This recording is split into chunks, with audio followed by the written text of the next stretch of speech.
Good afternoon guys. Dito tayo sa Quezon Memorial. Tingnan natin yung bago nilang, actually dalawa bago rito dog park and yung open field which also serves as a catch basin.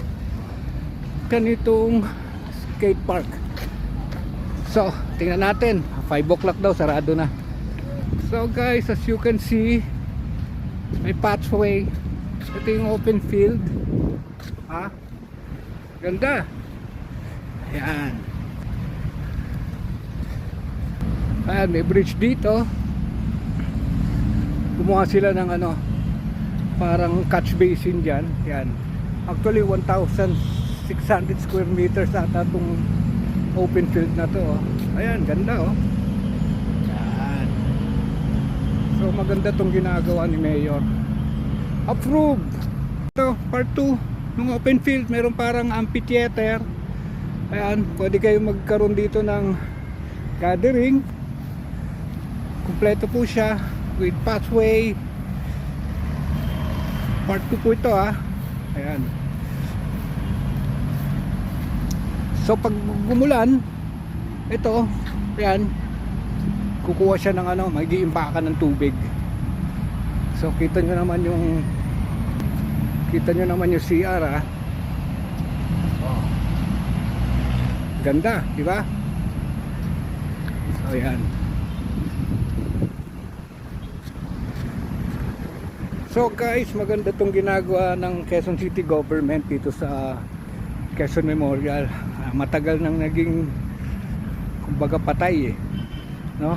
So ngayon becoming more lively, no? Lovely too.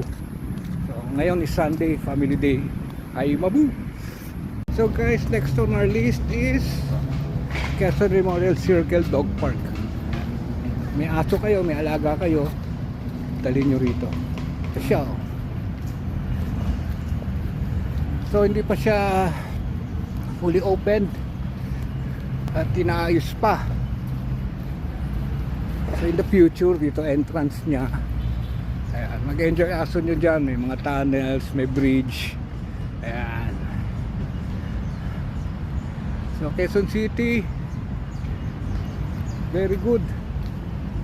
Maganda yung ginagawa nyo. Maliit lang siya pero functional. Yahoo! So Quezon City, approve kayo. The best. So another project, malapit na to in the future. So gumawa sila rito na bike pathway and walkway. Yan. So doon ang entrance, paikot yan. So hindi natin alam kung gaano kahaba at hindi natin alam kung pwede nang apakan. So punta tayo doon sa entrance. So mga ka-Dog Creek, dito yan paikot doon.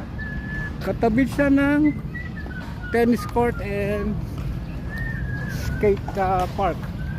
Actually tatawid pa dito yan paikot pa dyan hanggang doon sa likod. So hindi pa ito ang next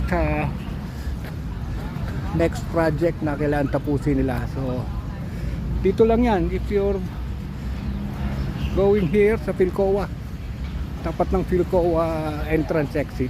Yahoo!